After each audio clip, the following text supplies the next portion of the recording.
हरियाणा चुनावों में जबरदस्त हार के बाद कांग्रेस आपसी मंथन में लगी है कि आखिरकार इस हार की बड़ी वजह क्या है। ऐसे में कल हमने देखा कि कांग्रेस अध्यक्ष के घर एक बैठक होती है जिसमें राहुल गांधी खुद मौजूद रहते हैं।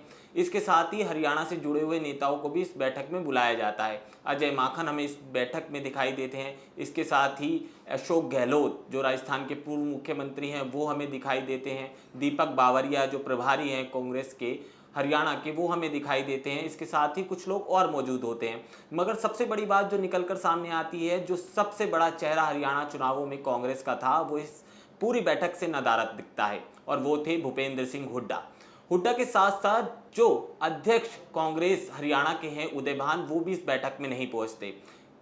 कुछ बात अगर सूत्रों की माने तो उन्हें बुलाया तो गया मगर वो पहुंचे नहीं। ऐसे में आला कमान इन चीज़ों पर मंथन कर रही है कि आखिरकार इस चुनावों में जो उसे करारी हार मिली है और इस जो जीत वो कल तक मना रही थी, उसे हार में परिवर्तन जिस तरह से उसे देखने को मिला है, तो उसकी वजह क्या है। ऐसे में जो सुई शक की आला कमान की आकर टिक गई है वो है भूपेंद्र सिंह हुड्डा के ऊपर। हुड्डा और शैलजा को हमने लगातार मंचों पर देखा है और देखा है हमने राहुल गांधी को कि वो किस तरह से इन दोनों को मनाते नजर आए। मगर ये कहीं ना कहीं राहुल गांधी ने इन दोनों नेताओं का हाथ पकड़ के तो मिला दिया मगर दिल मिलाने में नाकामयाब साबित हुए। ऐसे में अब देखना है कि जो कांग्रेस लगातार भूपेंद्र सिंह हुड्डा के चेहरे को लेकर हरियाणा में अपनी ताल ठोकने का दावा कर रही थी और जिसमें वो नाकामयाब साबित हुई, तो इसका ठीकरा किसके ऊपर फूटा जाएगा। ऐसे में सूत्रों के माने तो खबर ये भी है कि अंदर ही अंदर जो स्थिति कांग्रेस की थी उन सब का एहसास भूपेंद्र सिंह हुड्डा को था और हुड्डा ने उन सारी चीज़ों को आला कमान तक नहीं पहुंचाया। ऐसे में आला कमान ये चीज़ें मानती है कि जो स्थिति ज़मीनी थी हरियाणा चुनावों से पहले, उन चीज़ों से उसे वंचित रखा गया और उन चीज़ों की जानकारी आला कमान तक नहीं पहुंचाई गई। लिहाजा अगर आला कमान को ये जानकारी पहले होती तो ये भी तय है कि कुमारी शैलजा को भी उतनी ही तवज्जो दी जाती कांग्रेस की तरफ से जितनी भूपेंद्र सिंह हुड्डा को दी गई। हमने पहले देखा है कि जब टिकट बंटवारा कांग्रेस की तरफ से हुआ तो किस तरह से हुड्डा समर्थक और शैलजा समर्थक आमने सामने आए।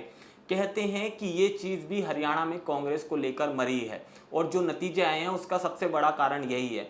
मगर सवाल वही उठता है जो आला कमान भी लगातार उठा रही है कि आखिरकार हुड्डा जो दमखम चुनावों से पहले भर रहे थे और जिस तरह से लगातार ताल ठोक रहे थे एक जीत की और कांग्रेस को विश्वास दिला रहे थे कि एक हरियाणा में पूर्ण बहुमत की सरकार वो कांग्रेस को बनाकर देंगे, तो आखिरकार अंत में क्या हुआ। जो पूरे की पूरी जितने भी कैंडिडेट कांग्रेस के थे और हुड्डा ने जिन लोगों को टिकट दिलाई थी वो ताश के पत्तों की तरह पूरे बिखर गए और हरियाणा में कांग्रेस को फिर एक बार मुक्की खानी पड़ी। आपको बता दें हरियाणा में लगातार 10 साल के वनवास कांग्रेस काट रही है।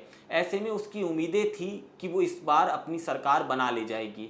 समीकरण भी यही कहते थे, एग्जिट पोल भी यही कहते थे, मगर आखिरी की बात करें और अंत आते आते बीजेपी ने मोर्चा मार दिया और बीजेपी ने हैट्रिक लगाकर फिर एक बार अपनी सरकार बना ली। ऐसे में अब सवाल उठता है कि ये जो बैठक कल दिल्ली में हुई है इसका कितना इम्पैक्ट हुड्डा के खिलाफ जाता है, क्योंकि हमने अजय माकन को लगातार बोलते हुए सुना।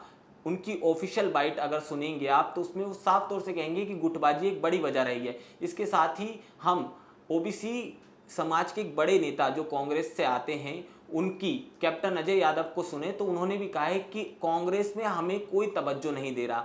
ऐसे में जो बड़े नेता आजकल कांग्रेस के दिखाई देते हैं और जो कांग्रेस का बड़ा नाम हरियाणा में कहे जाते हैं वो कहीं ना कहीं आला कमान से नाराज चल रहे हैं, क्योंकि जो आला कमान ने अपना पूरा तवज्जो दिया और पूरा फोकस दिया वो पूरा का पूरा हुड्डा पर दिया। ऐसे में सवाल उठता है कि आखिर हुड्डा ने किस तरह के दावे कांग्रेस को किए थे।